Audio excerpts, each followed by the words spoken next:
ومحمدا رسول الله ويقيني. Assalamualaikum warahmatullahi wabarakatuh. Bismillahirrahmanirrahim. Alhamdulillahillazi hadana lihaza wa ma kunna linahtadi laula an hadanallah. Ashhadu an la ilaha illallah wahdahu la syarikalah wa ashhadu anna Muhammadan abduhu wa rasuluh. Rabbi israh li sadri wa yassir li amri wahlul 'uqdatam min lisani yafqahu qawli. Subhanaka la ilma lana illa ma 'allamtana innaka antal alimul hakim. La haula wala quwwata illa billahil aliyyil azim. La haula wala quwwata illa billahil aliyyil azim. La haula wala quwwata illa billahil aliyyil azim. Amma ba'd. Alhamdulillah. Hai, bagi yang belum subscribe, jangan lupa untuk like, subscribe dan tekan butang bell. Alhamdulillah. Alhamdulillah. Muslimin, muslimat, tuan-tuan yang dirahmati Allah sekalian. Pertama-tamanya izinkan saya yang lemah, yang daif, yang hina lagi banyak kekurangan, banyak aib ini. Moga-moga dosa-dosa saya ditaubatkan. Moga-moga dosa saya diampunkan oleh Allah Subhanahu wa taala yang Maha Baik, Maha Pengasih, Maha Penyayang. Amin ya Allah. Moga-moga tuan-tuan yang mendengar kuliah saya pada pagi ini mendapat rahmat, berkat, taufik, hidayah, iman insya-Allah. Tajuk yang akan saya perkatakan pada pagi ini adalah ujian bagi pemimpin atau orang pandai dalam jamaah perjuangan. InsyaAllah dalam negara kita ada ramai orang pandai. InsyaAllah di seluruh dunia ada ramai orang yang pandai. Orang yang pandai ini ada kalanya hidupnya bersendirian tanpa jamaah. Ada kalanya orang pandai ini duduk dalam mana-mana jamaah atas nama jamaah Islam. Atau mana-mana jamaah, sama ada jamaah perjuangan, lebih-lebih lagi jamaah kebenaran, atau jamaah yang dibangsakan, yang jeniskan kepada bangsa-bangsa. Pokoknya orang tu pandai, pemimpin. Jadi saya akan perkatakan akan ujian ataupun godaan, iaitu bagi pemimpin-pemimpin atau orang pandai ni. Subhanallah, subhanallah. Bismillahirrahmanirrahim. Ujian-ujian para pemimpin atau orang pandai, terutamanya di dalam jamaah perjuangan atau mana-mana jabatan lah, senang cakap. Mana-mana jamaah, mana-mana parti, mana-mana kumpulan, mana-mana NGO lah. Jadi ujian-ujian para pemimpin atau orang pandai dalam jamaah perjuangan ada berbagai-bagai bentuk godaan. Ujiannya berbagai-bagai bentuk godaan dan keadaan. Mereka, para pemimpin ini terdedah kepada ujian yang mendatang. Jangka panjang. Ada yang jangka pendek, ada yang jangka panjang. Kalaulah Tuhan tidak pimpin mereka, maka ramai yang akan kecundang. Bahasa kita kata kantoi lah. Kalau pemimpin, orang yang pandai ni tidak mendapat hidayah dan taufik, kalau tidak dipimpin, kalau tidak dibantu oleh Allah Subhanahu wa taala, ramai yang akan kecundang. Walaupun peringkat awal ikhlas kerana Tuhan. Dengar tu tuan-tuan. Walaupun pemimpin ini peringkat awal ikhlas lillahi ta'ala, tetapi jangka panjang akan kecundang. Kerana apa tuan-tuan? Kerana nafsu sentiasa terdedah kepada keindahan, keseronokan, dan cabaran kebendaan. Bila nafsu sudah mula cenderung, syaitan pun ambil peluang menghasut-hasut dan membisikkan agar cenderung dengan kesedapan dan keindahan serta kesenangan. Ini menyebabkan ada yang kecundang, tidak mampu menerima saingan. Lalu hasad dengki pun datang dengan kawan seperjuangan. Ada yang kecundang kerana ujian dari luar, seperti musuh yang menentang. Salah satu bentuk ujian. Tidak tahan daripada tindakan serangan musuh tadi, maka tak tahan, menyerah kalah dengan musuh. Atau pendek cerita, senang cakap, tinggalkan perjuangan. Kenapa? Tak tahan, menyerah kalah. Ada juga yang bila berhadapan dengan nikmat kesenangan di dalam jamaah, maka tamak pun datang.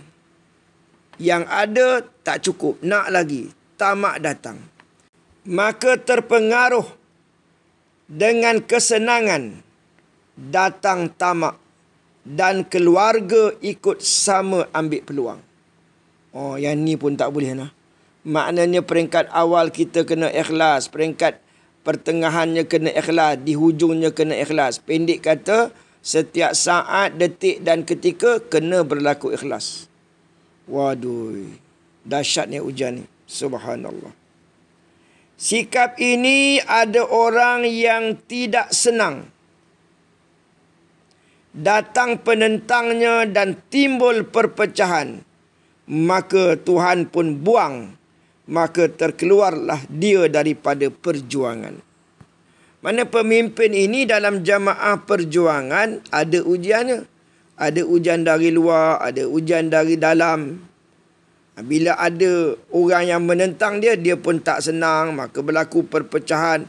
Maka dia dibuang, dia ambil tindakan, terkeluar dia daripada perjuangan. Jadi jangan pula anggap pemimpin-pemimpin ataupun orang yang pandai di luar jamaah perjuangan, mana yang hidup keseorangan ini, diuji juga. Sebab rupa-rupanya rasa pandai, rasa cerdik, rasa lebih, rasa terror tu berdosa juga, haram juga, tak boleh. Sama ada dalam jemaah, luar jemaah, kena tawaduk. Ada orang setelah dipimpin oleh jemaah melalui pemimpin pertama dan utama, daripada dia tak kerti apa, dipimpin oleh pemimpin yang pertama yang ada barakah. Ni biasanya berlaku dalam jemaah perjuangan, atau lebih dahsyat lagi, jemaah kebenaran lah. Jadi orang ni yang dipimpin berkat pemimpin pertama, dia menjadi berilmu, bijak, pandai, diterima pula oleh orang luar, orang dalam terima, orang luar pun terima, nama pun glamour, maju, subhanallah. Orang kagum dengan kemampuan dan kebolehannya. Maka ujian datang. Ujian apa tuan-tuan? Ujub pun datang. Kagum dengan kebolehannya. Ujub ni makna dia rasa diri dia hebat. Diri dia rasa ada kelebihan. Dia tak tahu bahawa yang dia boleh jadi terror, jadi hebat dalam jamaah atau di luar jamaah itu kerana apa? Berkat pemimpin. Sebab itu dalam Islam ni ada barakah. Berkat pemimpin. Bukan kita. Saya dah selalu cakap ilmu tauhid ni, tauhid penghayatan. Kita memang tak ada apa. Setera mana pun, sehebat mana pun, kita memang tak ada apa. Tarapapa punya. Kosong. Kena rasa, kena yakin, kena hadam, kena mendarah daging. Memang kita tak ada apa. Jadi kagum dengan kebolehan. Kebolehan kita ini atas ihsan, rahmat, kasih sayang Tuhan. Dia bagi kita sampai kita boleh berbuat sesuatu. Pandai dalam bidang pentadbiran, pandai dalam bidang ekonomi, pandai dalam bidang marketing, pandai bercucuk tanam, apa sajalah, pandai macam mana pun, bila datang rasa kagum dengan kebolehan kita, Ini secara halus masih lagi syirik. Kenapa pula? Allah Maha pandai, kita pun pandai juga. Tak boleh macam tu. Dari segi hakikat tak boleh macam tu. Allah Maha cerdik, kita pun cerdik juga. Allah yang Maha mulia, kita pun mulia juga. Tak boleh macam tu. Hakikatnya, kita tak mulia, kita tak berilmu, kita tak pandai. We have nothing at all. Tak ada apa. Jadi apabila ujub datang, kagum, maka dia pun mabuk dengan sanjungan orang. Pemimpin tadi, dia mabuk. Kalau kita lah mabuk. Bukan mabuk minum arak, tuan-tuan. Bukan mabuk minum toddy. Mabuk dengan sanjungan orang. Orang sanjung kita suka, tak sedar diri kita ni. Dalam tu dah berkarat, dalam tu dah busuk, dalam tu dah bobrok. Dalam hati kita ni, kita tak sedar, kita tak faham. Diri kita ni sebenarnya sebab saja, sarung saja, luaran saja, zahir saja. Hakikatnya, semuanya itu adalah dari Allah Subhanahu wa ta'ala. Maka berlakulah pemimpin-pemimpin orang yang pandai dalam jamaah tadi. Kiaskalah dalam NGO ke dalam parti politik ke apa saja. Bila mabuk dengan sanjungan orang, lupa daratan. Lupa asal usul dirinya. Lupa dari mana dia datang. Daripada najis, daripada orang yang banyak dosa, daripada tempat kotor, daripada orang yang mula-mula tak kenal Islam. Yang mula-mula dia itu yang bergeluman dengan dosa.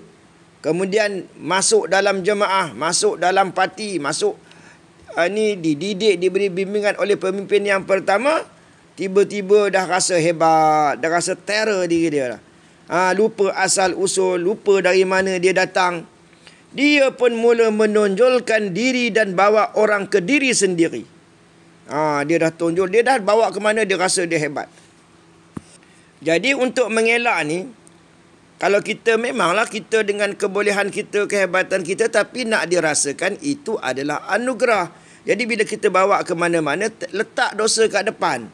Kita ni ada dosa neraka, mana aku nak dicampakkan ini. Orang ni tak tahu lagi dosa aku, orang tak tahu kelemahan. Kalau orang tahu, orang ludah kita. Orang puikan kita. Macam ni ustaz ke? Kalau ustaz lah. Macam ni ke ulama? Macam ni ke da'i? Macam ni ke motivator? Orang tui ludah kita. Sebab dalam kita kotor, dalam kita tak bersih, dalam kita tak ikhlas.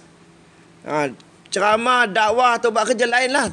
Ekonomi ke, pentadbiran ke, jadi bos ke. Dia buat sesuatu tu nak bawa orang kepada diri dia. Penyanyi ke, artis ke, selebriti ke, berlakon drama ke. Dia nak bawa orang kepada diri dia, kagum pada diri dia.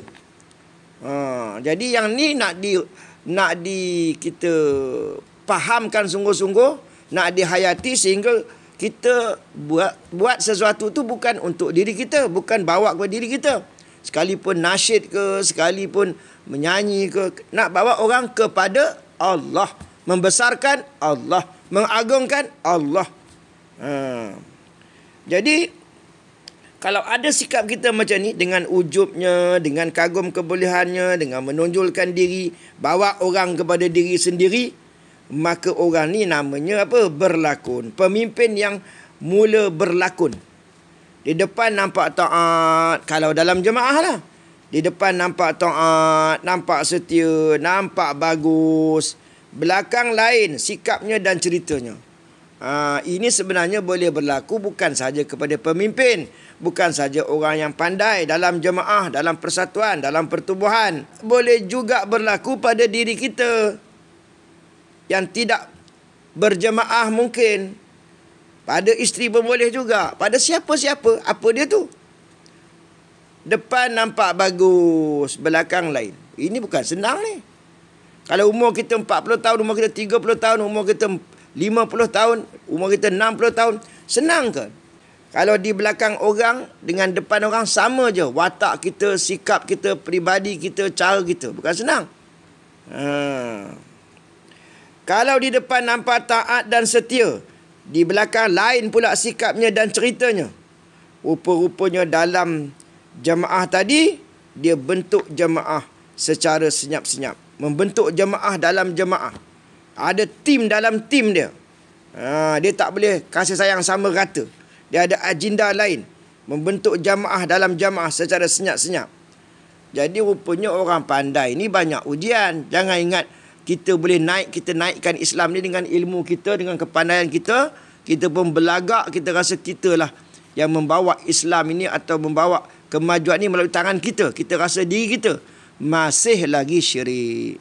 Jadi bukan senang ujian orang pandai, ujian jadi pemimpin ni. Nak kena merendah diri dengan pemimpin yang pertama. Nak kena baik sangka dengan pemimpin yang pertama. Nak mendoakan pemimpin yang pertama. Nak merasakan dalam hati kita berjaya, kita menang, kita boleh buat sesuatu hasil berkat pemimpin yang pertama. Senang ke? Ini lebih-lebih lagi kalau dibawa satu fahaman ajaran yang pelik. Yang pelik tu macam mana? Berkat-berkat ni tak main lah. Berkat-berkat ni tak ada. Kita lah. Kita buat kita lah. Ini lagi lah. Syirik khafi lah terang-terang ni. Akhirnya dia kawal orang-orangnya. Dia ada tim dia. Dia ada geng dia. Dia ada klik-klik dia. Dia kawal orang-orangnya dibawa ke dirinya. Bukan kepada pemimpinnya. Membawa kepada pemimpinnya maksudnya membawa kepada Allah. Pemimpin nombor satu. Bawa orang ni membesarkan pemimpin nombor satu. Bawa orang kepada Allah. Jangan pula salah anggap di sini. Anggap orang mendewa-dewakan pemimpin itu dah tak masuk lah. Ini ke jemaah kebenaran tu macam tu. Bila kita jadi ahli dalam jemaah kebenaran, kita dakwah, kita buat kerja apa tu yang kita nak perkenalkan pemimpin nombor satu. Keberkatan dia. Yang pemimpin nombor satu. Sebab dia pun orang yang hebat, orang yang bertakwa, orang yang tawaduk. Dia pun tak rasa dia. Dia rasa semuanya itu adalah kehebatan Allah Subhanahu Wa Taala. Anugerah Allah Subhanahu Wa Taala. Jangan silap lah. Hari ni mudah je orang awam lah, orang tak faham. Kadang-kadang ustaz dan ulama pun masuk juga kategori orang awam juga. Yang sebab benda basic pun tak faham. Dia ingat orang memuja-muja, mengagungkan pemimpin. Ni lagi tak faham. Dia tak tahu berkat pemimpin. Belajar cara sekular. Pemimpin yang setaraf dengannya, jangan campur tangan. Maknanya nak bercampur dengan aku, nak bersembang dengan aku, tak boleh orang yang bukan orang yang sebarang. Kena orang yang hebat setanding dengan dia. Dia rasa diri dia tinggi, dia rasa diri dia hebat. Maknanya rasa ni yang tak boleh ni. Rasa diri hebat, tak nak campur dengan orang yang rendah-rendah, bawah-bawah ni, yang miskin ni. Dahsyat ni. Ni ujian lah. Saya ulangi balik, ujian kepada orang yang rasa pandai. Orang yang pandai, dia tahu itu, tahu ini, dia rasa dia. Jadi dia tak boleh campur dengan sebarang-sebarang orang. Bukan boleh macam tu. Islam ni sangat mementingkan apa? Kasih sayang, merendah diri, tawaduk, jangan sombong, jangan berlagak. Jadi dia nak orang nampak bahawa dia yang pandai. Dia seorang. Nak buat kemajuan dalam jamaah ke, dalam pertubuhan ke, dalam parti, dia seorang je. Dia nak orang rasakan dia itu pandai. Kalau dia tak ada, habislah jemaah. Kalau dia tak ada, habislah pertubuhan tu. Kalau dia tak ada, habislah parti tu. Orang bergantung harap pada dia. Salah tu. Salah 100%. Salah. Sebab kita kena tahu tak ada kita. Kita ni memang maha zero. Memang tak ada kuasa. Tak pernah ada kuasa. Pasal apa tak ada kita boleh tidak berlaku apa-apa kemajuan. Kita ni sebab saja. Sebab tidak memberi bekas. Kita hanya diberi peluang. Tawaran saja. Jadi kena faham ni molek-molek. Akhirnya pemimpin yang bertakwa, pemimpin nombor satu maksud saya. Jadi akhirnya orang ni dibuang supaya dapat rasa hamba, supaya bertaubat cepat-cepat. Lebih-lebih lagi dalam jamaah kebenaran. Lebih-lebih lagi dalam jamaah Fatah At-Tamimi. Ambil perhatian. Lebih-lebih lagi dalam jamaah Putra Bani Tamim. Lebih-lebih lagi dalam jamaah Mujaddid. Dalam jamaah Mujtahid. Dalam jamaah Imamul Mahdi. Jadi dalam jemaah kebenaran ini Allah tidak akan membiarkan orang yang mengambil peluang. Di dalam jemaah kebenaran akhirnya dia dibuang. Siapa tu? Orang yang pandai, yang berlakon tadi. Orang yang ada kepentingan diri. Dalam jemaah kebenaran ni kena buanglah. Tak boleh rasa pandai, tak boleh berlagak. Tuhan tidak akan membiarkan orang yang mengambil peluang. Tuhan tidak membenarkan ada orang memecah belahkan perpaduan. Orang yang memecah belahkan perpaduan mestilah diperang. akhirnya orang itu kecundang dan keluar gelanggang. Alhamdulillah, rumusannya tuan-tuan yang dirahmati Allah sekalian. Dalam tazkirah saya tadi, saya menyebut akan ujian-ujian para pemimpin atau orang pandai. Memang tak dapat tidak, kita ni kena berjamaah, wajib berjamaah, wajib aradi. Kecuali itu hanyalah Allah Subhanahu Wa Taala yang Maha mengetahui. Jadi pada asasnya semua orang kena berjamaah, orang pandai ke tak pandai ke, cerdik ke tak cerdik. Jadi apa yang saya maksudkan di sini, bila kita berada dalam jamaah, lebih-lebih lagi jamaah kebenaran, walaupun kita orang pandai, kononnya ada diploma, ada PhD, lebih-lebih lagi kalau ada orang tu UPSR saja, kita kena senantiasa merendah diri, mengutamakan orang lain, hormat kepada pemimpin yang pertama, kena rasakan berkat dia yang kita boleh buat, boleh berjaya, bukan berlagak. Tak ada istilah berlagak dalam kamus perjuangan dia, ya. Jadi barulah kita dilayakkan menjadi tentera Imamul Mahdi. Sebab tentera Imamul Mahdi ni adalah orang yang pandai tapi tak rasa pandai. Walaupun dia hebat, dia tak rasa hebat, tak pernah rasa hebat pun. Sikit buat salah taubat, sikit buat salah taubat. Sebab itu asas kepada tentera Imamul Mahdi ni baiki diri, taubat, beramal ikhlas, utamakan orang lain, kasih sayang nombor satu. Bukan senang. Sekira-kira gambarannya mati, hidup balik, belum tentu lagi jadi tentera Imam Mahdi. Sebab apa? Sebab ujian dia banyak. Ujian pemimpin, cara pemimpin. Ujian anak buah, cara anak buah. Ada ujian masa dia banyak duit, ada ujian masa dia miskin, ada ujian masa dia sihat, ada ujian masa dia sakit, ada ujian daripada isteri, ada ujian daripada madu-madunya. Banyak tu. Subhanallah. Jadi tuan-tuan, oleh kerana masa sudah semakin hampir, jadi saya sebut ini waema kepada mana-mana individu yang di luar jamaah, termasuk juga dengan mana-mana ahli dalam parti politik ataupun NGO dakwah ke mana, tak kiralah tabligh ke, PAS ke, UMNO ke, ABIM ke, tak, di mana-mana saja kamu berada, kamu boleh berada di mana-mana sahaja. Yang penting jangan buat dosa. Kalau kamu tak tahu lagi jamaah kebenaran, duduk mana-mana tak apa. Yang penting jangan buat dosa. Saya ulang 3 kali. Duduk mana-mana tak apa. Duduk parti mana pun tak apa. Kalau kamu tak kenal jamaah kebenaran, duduklah mana-mana. Yang penting jangan buat dosa.